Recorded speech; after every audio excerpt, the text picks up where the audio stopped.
El mayor error de Einstein. Episodio primero. Hace mucho tiempo, en una lejana galaxia llamada Vía Láctea, los científicos del pequeño planeta Tierra creyeron haber desvelado el secreto del universo. Su teoría del modelo Big Bang fue aceptada por todos como la verdad absoluta. Pero en los albores del siglo XXI, un reducido grupo de heréticos comenzó a cuestionar las bases de esta teoría.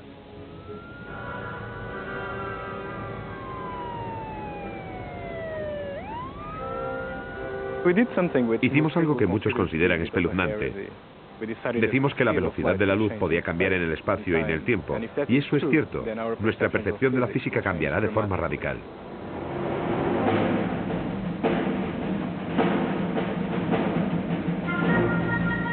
Londres, año 2000 de nuestra era.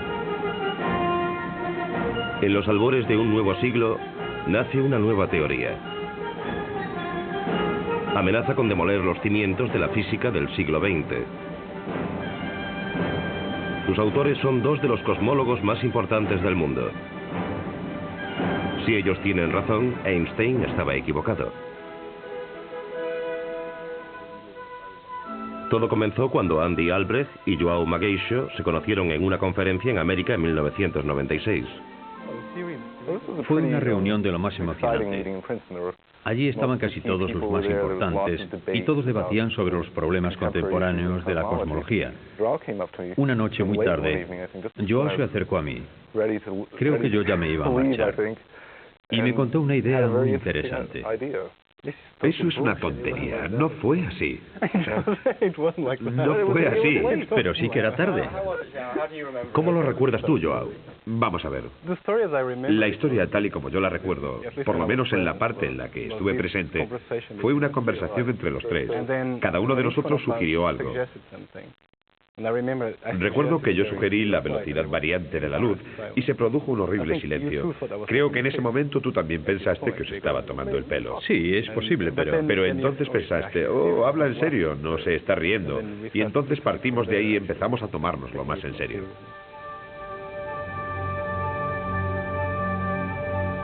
Para la mayoría de los científicos, la idea de que la velocidad de la luz puede cambiar supone un ultraje. Contradice por completo las teorías de Einstein sobre el espacio y el tiempo. Pero recientemente los astrónomos han empezado a comprender que el universo no siempre se comporta como sus teorías podrían llevarnos a pensar. Estamos haciendo mediciones que indican que el universo está lleno de una especie de densidad de energía. No entendemos esa energía en absoluto. No se parece a nada de la teoría física. Lo sorprendente es que el universo, en lugar de ir aminorando la marcha, la está acelerando. No hay duda de que es un resultado muy profundo para la física, porque será el primer indicio de que las leyes de la naturaleza no siempre han sido lo que son hoy. ¿Quién sabe lo que nos espera? Creo que es una época muy emocionante, muy similar a la revolución que sufrió la física a principios del siglo pasado. Estamos a punto de entrar en el nuevo milenio rodeados por un montón de inseguridades.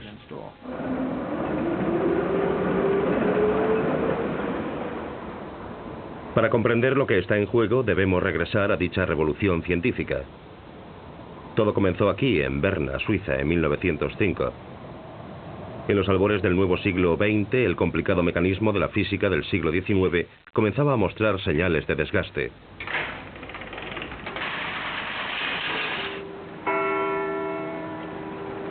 Al final fue demolido, pero no por un científico ya reconocido, sino por un funcionario de patentes.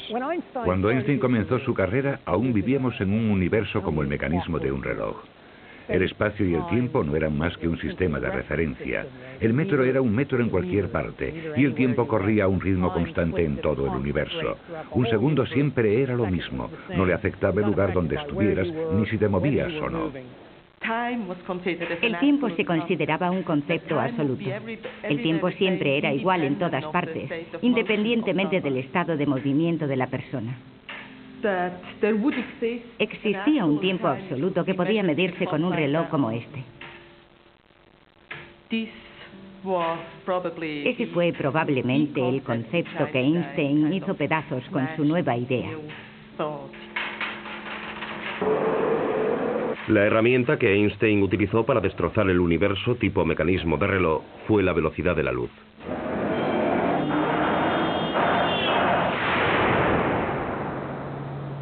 Sabía que durante 20 años los científicos no habían conseguido superar un experimento que sugería que había algo decididamente raro acerca de la velocidad de la luz.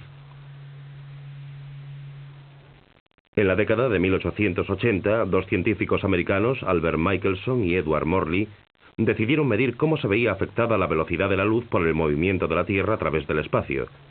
Organizaron un experimento utilizando rayos de luz. En el experimento hay una fuente de luz que es el láser, y lo que hacemos es dividir el haz del láser en dos, enviándolos en dos direcciones en ángulo recto, y midiendo en cierto sentido la velocidad relativa de la luz en esos dos haces, volviéndolos a juntar aquí. Y el modelo que vemos es la interferencia entre dos haces, y mide la velocidad relativa de la luz dentro de esos dos haces.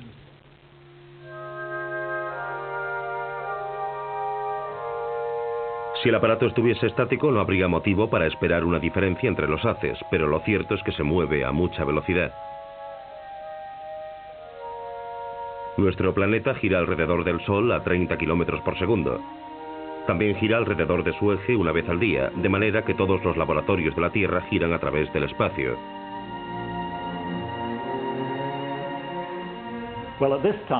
En este momento del día, la Tierra se mueve en esta dirección a través del espacio, dando la vuelta al Sol.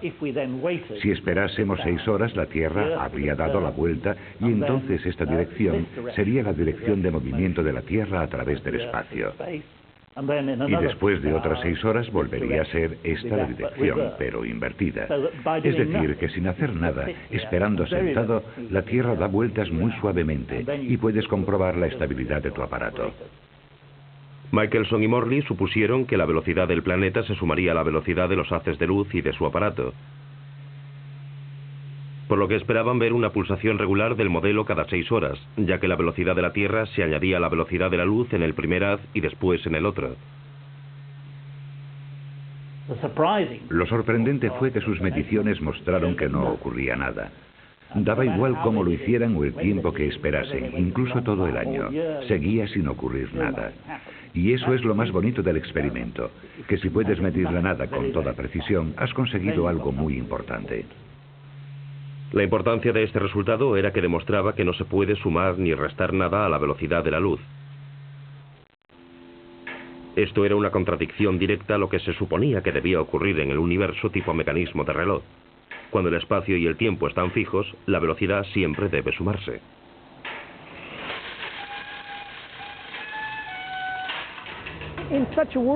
En un mundo así, el ejemplo para la suma de velocidad es sencillo.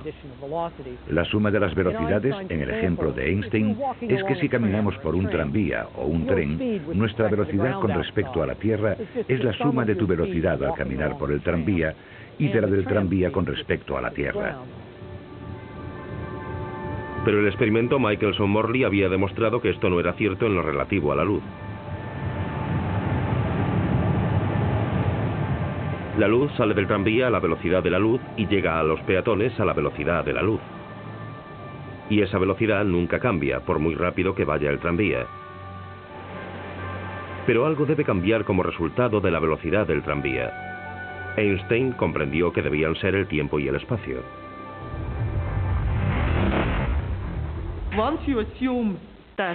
Una vez que se asume que la velocidad de la luz es el dato fijo, queda claro que el tiempo y el espacio no son fijos y que, por ejemplo, un reloj que se mueve con respecto a uno va más despacio.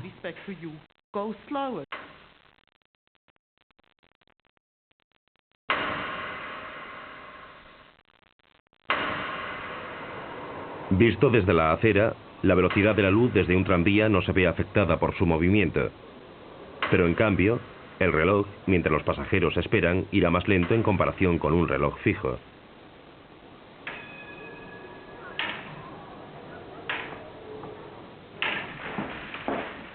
En un pequeño apartamento de 2 habitaciones a pocos metros de la torre del reloj, Einstein escribió su radical teoría de la relatividad.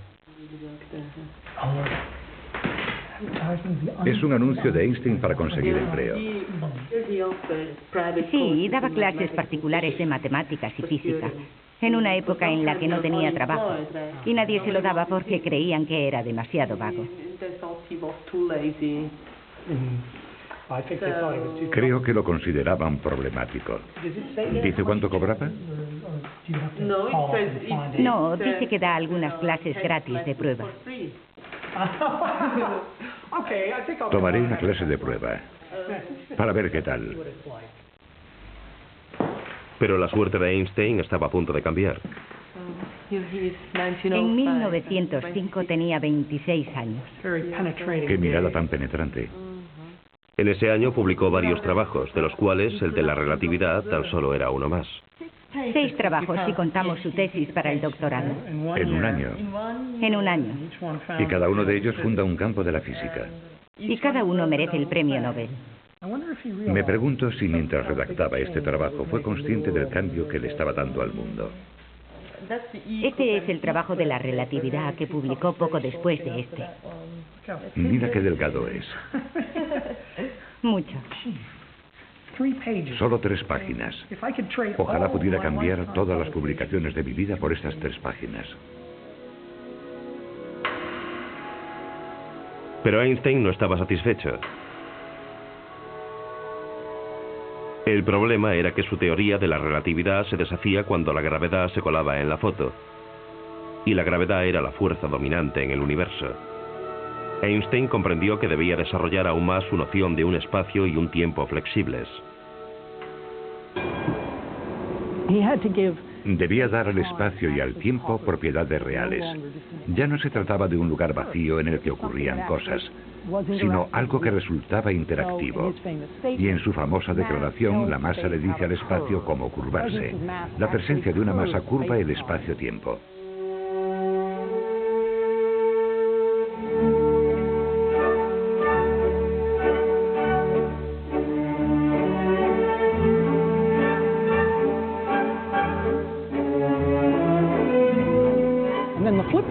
Y en la otra cara de la moneda, la siguiente parte de su afirmación es que el espacio le dice a la masa cómo moverse, de manera que una masa que se mueve a través del espacio-tiempo sigue la curvatura inducida por la presencia de una masa.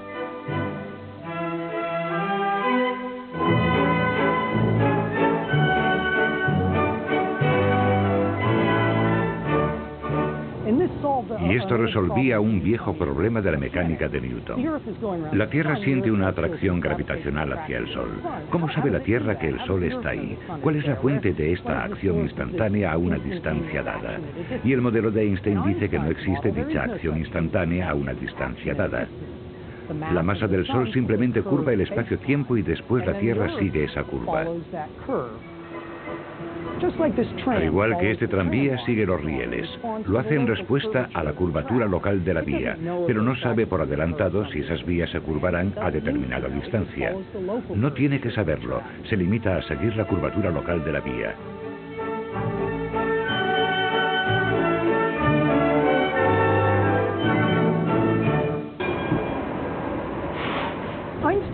Einstein comprendió que no sería la masa la que causaría la gravedad y que no podía ser solo la masa la que curvase el espacio-tiempo. Toda forma de energía, como el calor o la presión, actúan sobre el campo gravitacional. Está la energía nuclear. Hay diferentes energías y todas pueden hacer que el espacio-tiempo se curve igual, dependiendo de la cantidad total de energía presente. La masa, por tanto, no es nada especial.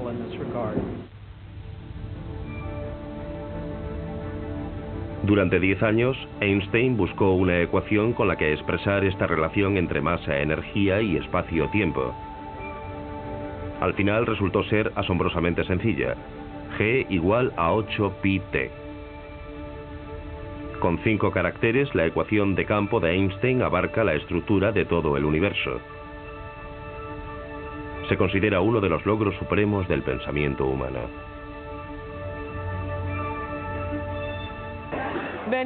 Cuando eres estudiante y lees esta teoría, te parece extremadamente hermosa y sencilla. Pero después, si te paras a pensar cómo lo consiguió, cómo consiguió esas ecuaciones, te parece un milagro. Aún ahora no conseguimos comprender cómo llegó a eso. Pero Einstein no se detuvo.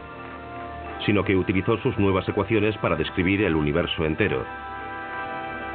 Fue un paso atrevido e inmediatamente surgieron dificultades que aún perduran. La relatividad fue un gran éxito, al menos hasta que Einstein tuvo el valor de aplicar la relatividad al universo como un todo e inventó la cosmología científica. Pero al mismo tiempo nos dio un montón de problemas que siguen aquí. Básicamente el universo tal y como lo vemos no quiere ser así, según la relatividad.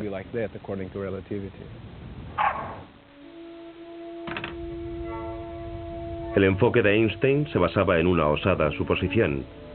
Él sabía que las estrellas localmente distorsionaban el espacio-tiempo con formas complicadas que serían demasiado difíciles de calcular.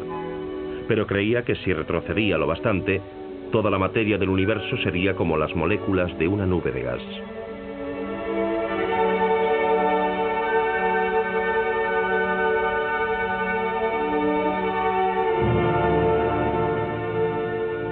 El fluido cósmico. Desde esta perspectiva, la forma del espacio-tiempo sería lo bastante uniforme y sencilla como para enfrentarse a ella. Pero cuando comenzó a calcular cómo se comportaría el universo bajo la influencia de la gravedad, se llevó una desagradable sorpresa. Miramos al universo como algo estable, las estrellas inalterables. En la época de Einstein se creía que el universo era singularmente estático, que siempre era igual con el paso del tiempo. Pero según las soluciones de Einstein, esto no podía ser verdad. Einstein descubrió que su ecuación predecía que toda la materia y la energía del universo plegaría al espacio-tiempo en sí mismo. Pronto el universo llegaría a su ardiente fin al derrumbarse las estrellas y las galaxias y formar una enorme bola de fuego.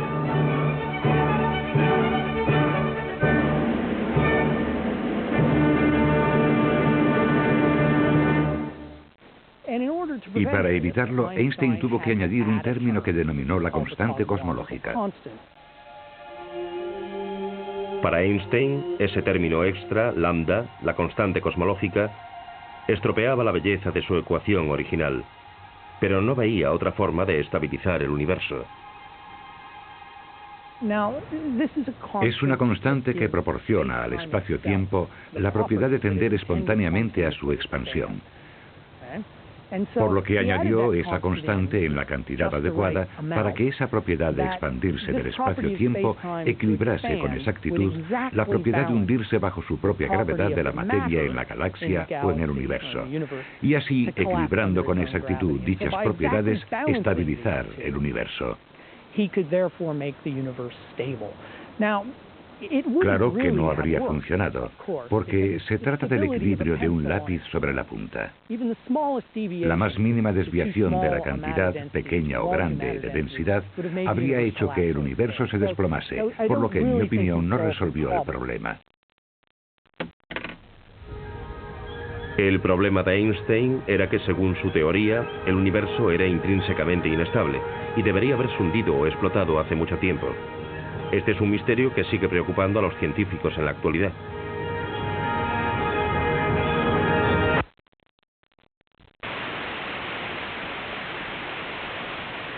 Este es el eco de la creación. Si desintonizamos un televisor, recogerá las radiaciones de microondas del límite del universo visible. Cuando comenzó su viaje, la luz era naranja. Pero durante los 15.000 millones de años que lleva viajando, el propio universo ha crecido 1000 veces más, estirando la luz de tal forma que ahora la vemos como microondas. Nos calienta como calienta el cosmos entero, elevando en 3 grados la temperatura del espacio.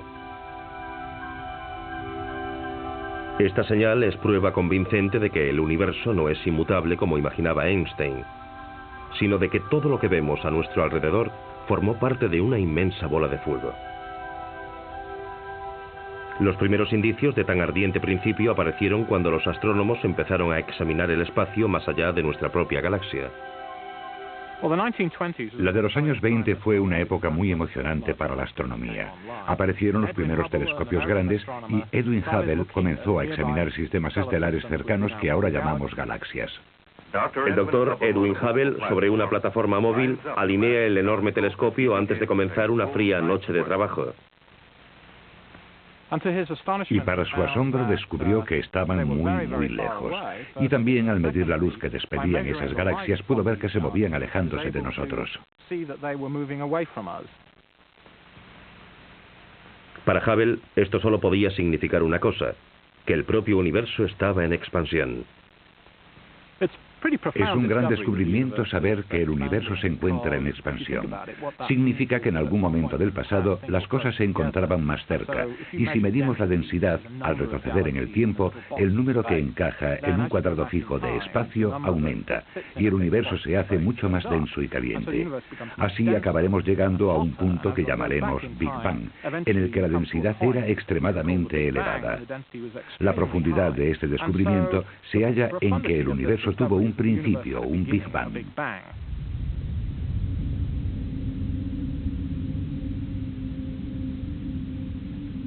Si Hubble tenía razón y el universo se formó a partir de una explosión cósmica, entonces solo la fuerza de dicha explosión podría bastar para equilibrar la tendencia de la gravedad a hacer que el universo se desplome y muera. Quizás esa era la forma de estabilizar el universo y de resolver el problema de Einstein. Es muy interesante. Lo lógico sería pensar que Einstein respondería de forma positiva a las observaciones, pero a menudo los teóricos ignoran por completo las observaciones, por lo que allí estaba Hubble, con un descubrimiento fantástico, probablemente el descubrimiento del siglo, y Einstein no le hizo ni caso. Siguió apegado a su universo estático e insistió en su constante cosmológica para mantener el universo estático. Hasta que ambos se reunieron en California en 1932, no surgió la sinergia entre Einstein y el universo en expansión. Aquí viene, bajando de la torre solar, tras una dura mañana observando su espacio preferido a varios millones de kilómetros de distancia. Hubble, situado en medio, pronto convenció a Einstein de que el universo se estaba expandiendo. La constante cosmológica que Einstein había introducido para sostener un universo estático contra la fuerza de la gravedad parecía ser innecesaria, después de todo. Aliviado, Einstein regresó a la forma original de su teoría general de la relatividad. Fue entonces cuando Einstein dijo que la invención de esa constante cosmológica había sido su mayor error. La construcción demostraba gran habilidad. Había que levantar el exterior y después el interior, luego más exterior y más interior. Era estupendo, una gran obra de ingeniería. Pero el optimismo de Einstein era prematuro. Poco a poco los cosmólogos fueron comprendiendo que el Big Bang no resuelve el problema de la estabilidad del universo. Para los físicos del siglo XXI como João Magueixo y Andy Albrecht, la vanguardia de la investigación sigue siendo el problema identificado por Einstein en 1916. Si de verdad puede hacer esa conexión, es por lo que la gente quiere que la velocidad de la luz varíe. Se podría pensar que deberíamos estar contentos con el éxito del Big Bang y no quejarnos, pero estamos preocupados. El Big Bang tiene un problema y ese problema es que deberíamos estar aquí.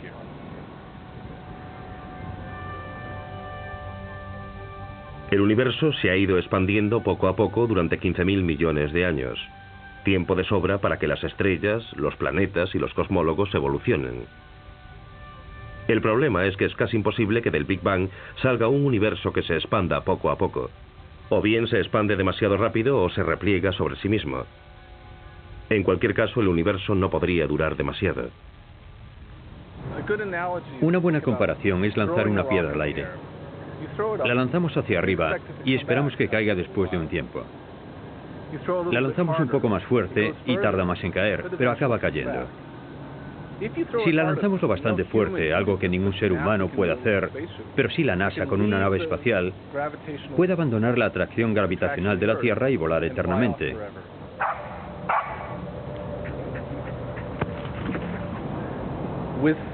En el universo existe un equilibrio muy delicado. Si lanzamos la piedra al aire, sigue adelante. No sabemos si dará la vuelta. Sigue adelante hasta que ya no se le ve volar, ni la vemos dar la vuelta. Se ha equilibrado al final año tras año, miles de años, miles de millones de años.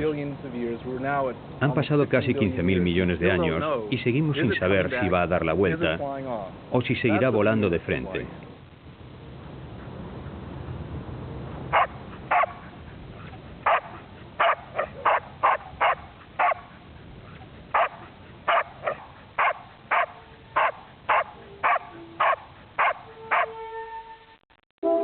Con la pelota todo depende de la velocidad a la que sea lanzada. Con el universo la clave está en la cantidad de materia y de energía del Big Bang. Para producir la expansión poco a poco, la densidad de la energía tiene que ser precisamente la correcta. ¿Cómo comenzamos este universo de una forma tan especial? Debemos tomar un número que describa la densidad de la materia del universo y llevarlo correctamente hasta cientos de decimales, uno tras otro. Si nos equivocamos en un solo decimal, todo fracasará. Ningún físico es capaz de establecer un universo de una forma tan delicada.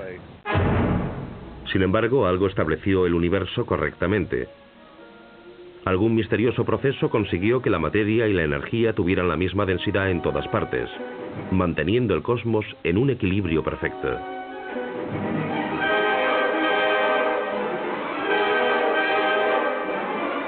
Los científicos denominan a esto el problema de la planeidad. El problema de la planeidad es el hecho de que el universo es como un lápiz que se mantiene en pie sobre su punta durante 15.000 millones de años.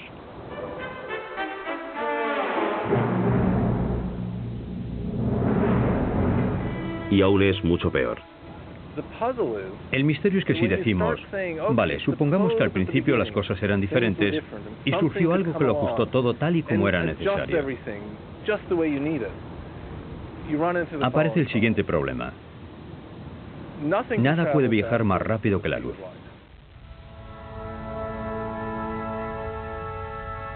El universo es muy grande. Más grande de lo que podemos imaginar y de lo que podemos ver.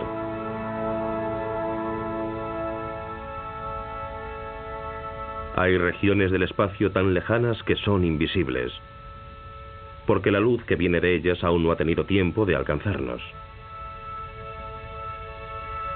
En efecto, estamos rodeados por un horizonte. Este horizonte ha estado creciendo a la velocidad de la luz desde los comienzos del universo. Pero más allá de él existen regiones con las que nunca hemos tenido ningún tipo de contacto. Como nada, ni la energía, ni ninguna clase de proceso físico puede viajar a más velocidad que la luz, nada puede cruzar el horizonte. El universo tiene 15.000 millones de años, lo que significa que el horizonte es enorme. Está a unos 30.000 millones de años luz. Esto no implica que el universo solo tenga ese tamaño. El universo es infinito, pero sí significa que la región que podemos ver es la región que abarca 30.000 millones de años luz.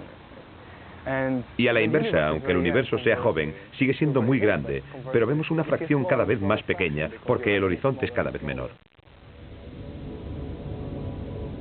Para entender lo que esto significa, imaginemos que podemos viajar en el tiempo. Veríamos el universo encogerse en lugar de expandirse, pero nuestra vista encogería a mayor velocidad porque nuestro horizonte menguaría a la velocidad mayor posible, la velocidad de la luz. Las galaxias que hoy son visibles serían invisibles para nosotros en el pasado y también entre ellas. De manera que el universo del principio estaba dividido en pequeñas islas aisladas dentro de sus pequeños horizontes. Esta imagen de un universo inconexo se estrella contra la idea de un único proceso equilibrante necesario para resolver el problema de la planeidad.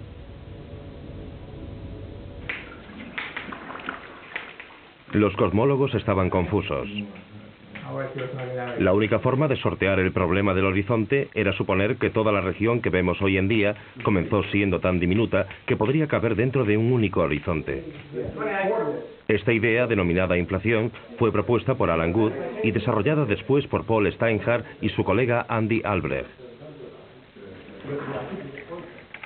En la actualidad, su versión de la inflación es generalmente aceptada entre los científicos. Pero es el propio Andy Albrecht quien nunca se ha visto plenamente convencido por su propia teoría. Lo que hay que hacer para que la inflación funcione es inventar una forma de materia totalmente nueva que existe desde el principio del universo y que después desaparece. De manera que hoy no contamos con ella. Siempre he tenido la molesta impresión de que si inventamos tanto, ¿es la inflación lo que debemos inventar? ¿O quizá la naturaleza hubiese elegido otra cosa?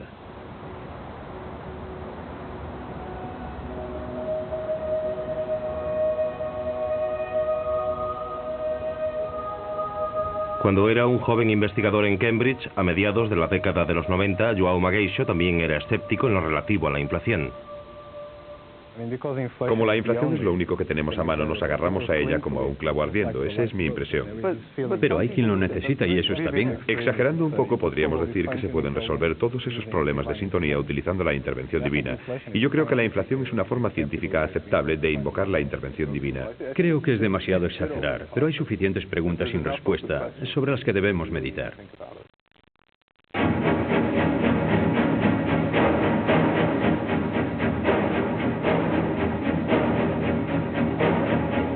Un día João vio que podría haber una forma mucho más sencilla de resolver el problema del horizonte.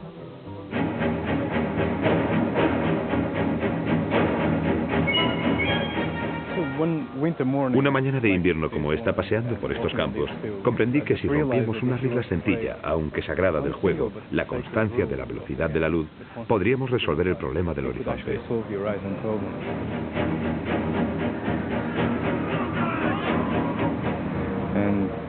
Y mirando hacia atrás, resulta obvio que cuando el universo era muy joven, si la luz era muy rápida, podríamos tener un horizonte enorme.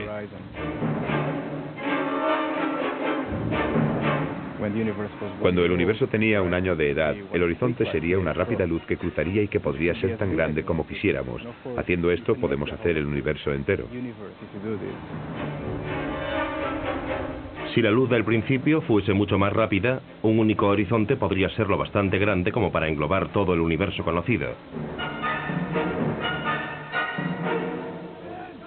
Era una idea audaz. Demasiado audaz. Esto ocurrió cuando yo era miembro de esta facultad, pero también estaba en una etapa de mi carrera en la que tenía que buscar empleo.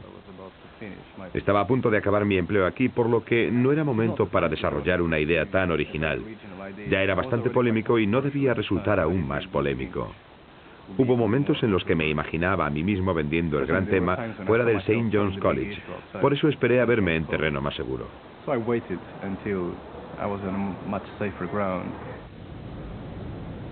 João encontró ese terreno seguro cuando la Royal Society le otorgó una prestigiosa beca de investigación. Entró a formar parte del grupo de Andy Albrecht en el Imperial College. Los dos empezaron a trabajar sobre la idea de João. Si mi madre me ve fumando, me mata. Un día Andy me llamó a su despacho y me dijo: João, vamos a trabajar sobre la variación de la luz. Cerró la puerta y lo mantuvo en secreto. Siempre borraba el encerado porque tenía miedo de que alguien nos robase la idea.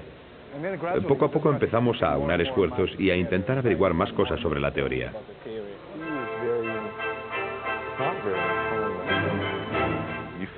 Te enfrentas a la frontera, a preguntas desconocidas y las discutes. Hay ideas que compiten entre sí y después de un rato, una de ellas sale claramente vencedora. Hay un tema que te preocupa mucho y va contigo todo el tiempo, no solo en tu despacho.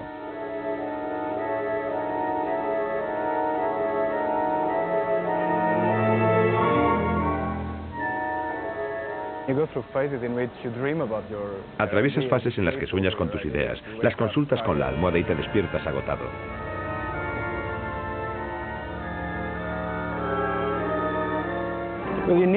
Al final hay que proyectar las cosas en ecuaciones, porque de eso se trata la ciencia, de modelos matemáticos, no solo de victorias, si no sería de locos.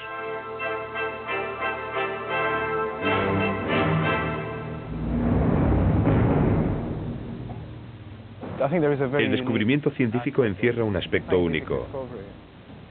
Es el subidón de adrenalina que sientes cuando llevas meses peleándote con un problema, equivocándote y de repente descubres algo. Es una sensación única. Yo soy adicto a la adrenalina en general. Pero esta es única y creo que por eso los científicos tienen fama de aburridos, porque el intercambio social, por ejemplo, no iguala para nada el placer que puede proporcionar un descubrimiento científico.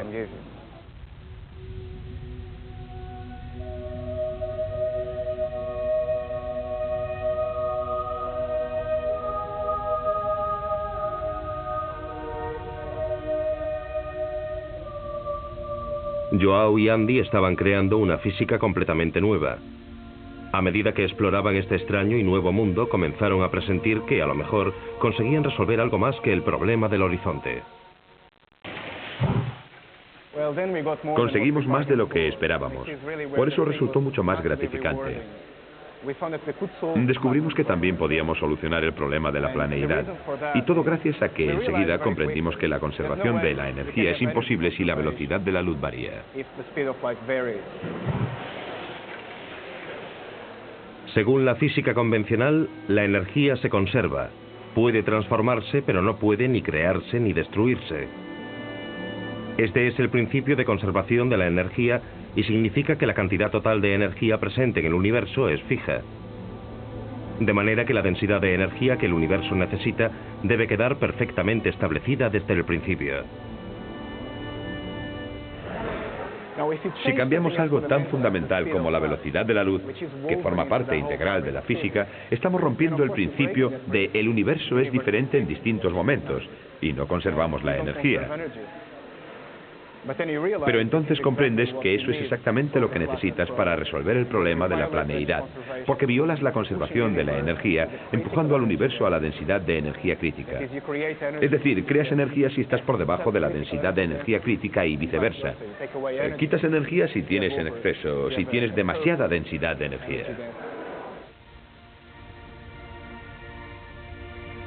Según su teoría, durante el principio del universo la velocidad de la luz disminuía, lo que permitía al cosmos construir un termostato que creaba o destruía energía, de forma que la densidad crítica se mantenía con exactitud. De esta manera el universo permaneció en equilibrio durante miles de millones de años. Intentábamos encontrar una alternativa para la inflación en lo relativo al problema del horizonte.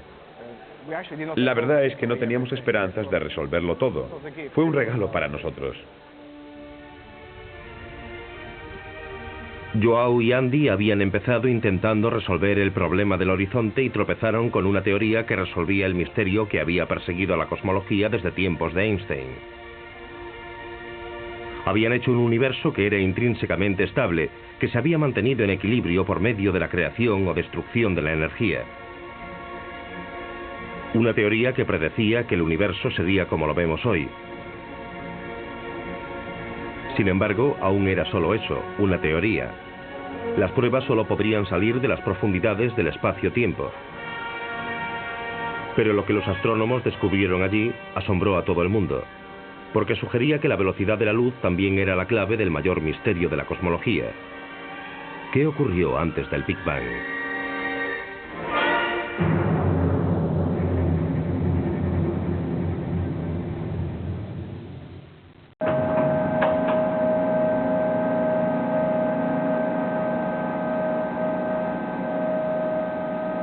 Hace tiempo, cuando el universo era joven, la luz viajaba a más velocidad de lo que lo hace hoy.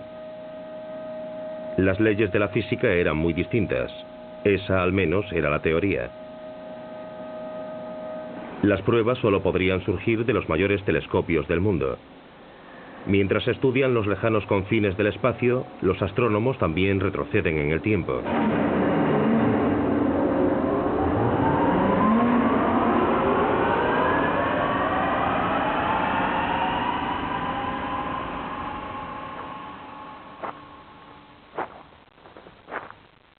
En 1998, el astrónomo británico John Webb comenzó a sentirse interesado en la cuestión de si la constancia fundamental de la naturaleza podría cambiar a medida que el universo evolucionaba. Utilizamos una técnica que nos permite examinar el pasado para medir la física tal y como era hace mucho tiempo. Lo hacemos utilizando quasars. Los quasars son los objetos más lejanos que podemos ver. Se cree que son galaxias primitivas en proceso de formación. Pero a John Webb no le interesan los quasars en sí. Los quasars son, en lo que respecta a este estudio, fuentes de luz muy lejanas que brillan a través del universo y cuyo brillo nos alcanza. Al hacerlo, intersectan nubes de gas a lo largo de la línea de visión y así podemos estudiar la física de esas nubes de gas observando el modo en que la luz es absorbida. Podemos observar nubes de gas relativamente cercanas y podemos observarlas tan lejos como los quasars más lejanos. En términos de retroceso en el tiempo, eso implica casi 10.000 millones de años, o una cifra semejante, que es hace mucho tiempo, de manera que estudiamos la física tal y como era cuando el universo era muy joven. Cuando la luz atraviesa una nube de gases interestelares, colisiona con los electrones y las moléculas de gas. Y esto crea un dibujo de líneas negras en su espectro. John Webb se fijó en que este dibujo se veía distinto en el espectro de las nubes más lejanas. La influencia era asombrosa. O los electrones eran distintos, o la velocidad de la luz era mayor en el pasado lejano.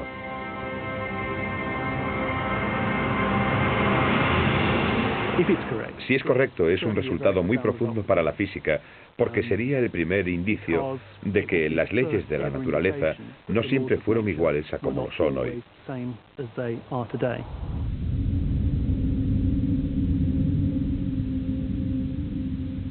Pero más lejos, en el espacio y el tiempo, un descubrimiento aún más asombroso esperaba a los astrónomos. En la actualidad, la cosmología está repleta de noticias que anuncian el regreso inesperado de una idea descartada hace 70 años. La constante cosmológica de Einstein, lambda.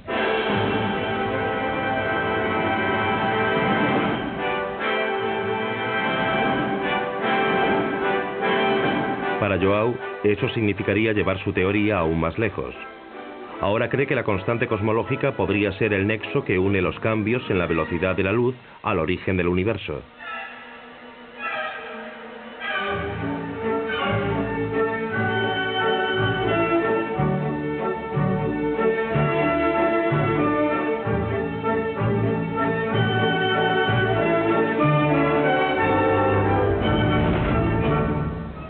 Einstein ya está en nuestro espacio-tiempo con su propia vida, cuando permitió que el espacio-tiempo se curvase para tener su propia dinámica.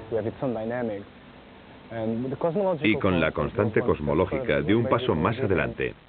Básicamente fue como darle al espacio-tiempo una energía propia, incluso antes de poner la materia en el espacio-tiempo.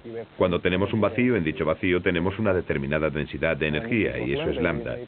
Tiene una propiedad muy interesante, y es que hace que la gravedad sea repelente.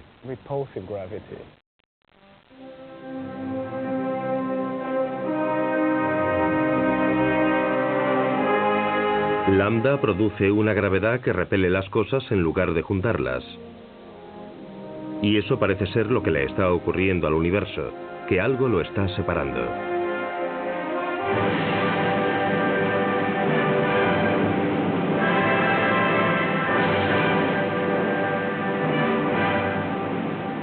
Desde que Hubble convenció a Einstein de que el universo está creciendo, los astrónomos han intentado medir su ritmo de expansión. La diferencia surgió cuando comenzaron a concentrarse en las estrellas que explotaban, denominadas supernovas. Pensaron que les permitirían hacer un mapa de la suave desaceleración del universo. Pero lo que encontraron fue precisamente lo contrario. La cuestión es, ¿va aminorando el universo como se había de esperar? Y la sorpresa es que en lugar de desacelerar, el universo lo que hace es acelerar. Algo está afectando al delicado equilibrio del universo, separando a las galaxias a mayor velocidad. Es una nueva fuerza en el vacío del espacio. La aceleración se desprende de los datos de la supernova y hace surgir la asombrosa cuestión de si debemos resucitar la constante cosmológica de Einstein. Es como si el espacio-tiempo estuviese repleto de energía. Enterrado entre las ecuaciones de esta teoría, João ha encontrado un nexo oculto entre esta energía y la velocidad de la luz. En algún momento hemos visto dos cosas importantes. Una es que la energía de la constante cosmológica también depende de la velocidad de la luz, y en concreto, si la velocidad de la luz desciende, la energía del vacío también desciende. Y la segunda cosa es que esta constante cosmológica por sí misma provoca cambios en la velocidad de la luz. Puede hacer que descienda su valor, por lo que surge una inestabilidad. Según la teoría de Joao, un cambio en el vacío puede producir un descenso de la velocidad de la luz. Pero esto, a su vez, reduce la cantidad de energía que el vacío puede retener, obligando a la energía a abandonarlo para pasar a la materia y a las radiaciones normales.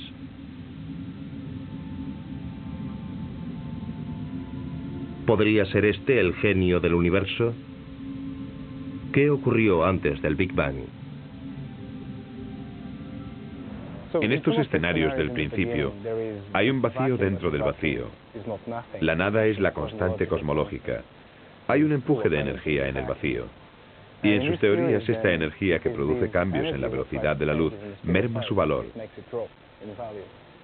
Igualmente se produce una merma en la energía de la constante cosmológica, la cual va a algún sitio, va a la propia materia del universo, y por tanto produce un Big Bang. Por tanto, esta merma en la velocidad de la luz, causante de un cambio en la misma, es la que da lugar al Big Bang.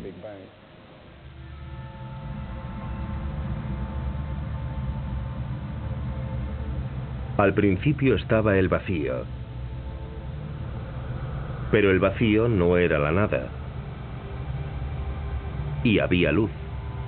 Y la luz cambió. Y el vacío produjo el mundo. Y el mundo estaba bien hecho, porque duró hasta que el hombre pudo comprenderlo.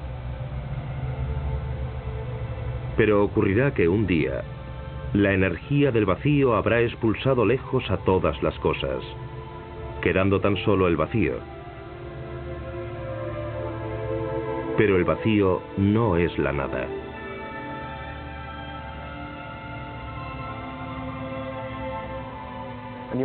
Y podríamos pensar que es el fin del universo, pero claro, según esta teoría, simplemente está creando las condiciones para que vuelva a producirse otro Big Bang, un descenso repentino de la velocidad de la luz, otra descarga repentina de toda esta energía en otro Big Bang.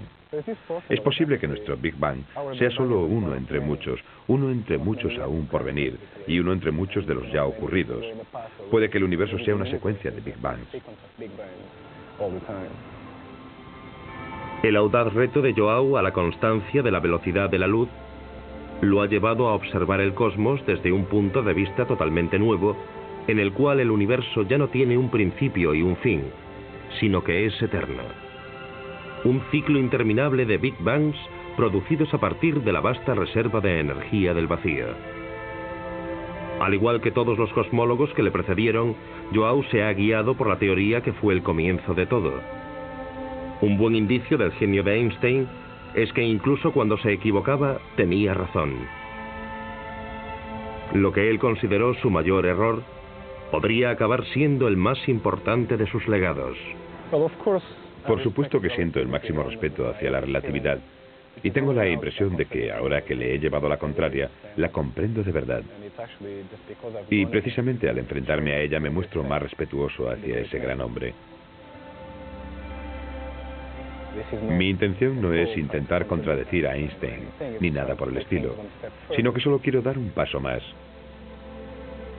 Al final será la naturaleza la que decidirá si es verdad o no. Y yo trabajo con el fin de encontrar formas de decidir si la teoría es acertada o incorrecta. Una especie de licencia fija que decida sin lugar a dudas si la teoría de la variación en la velocidad de la luz es pura tontería o no.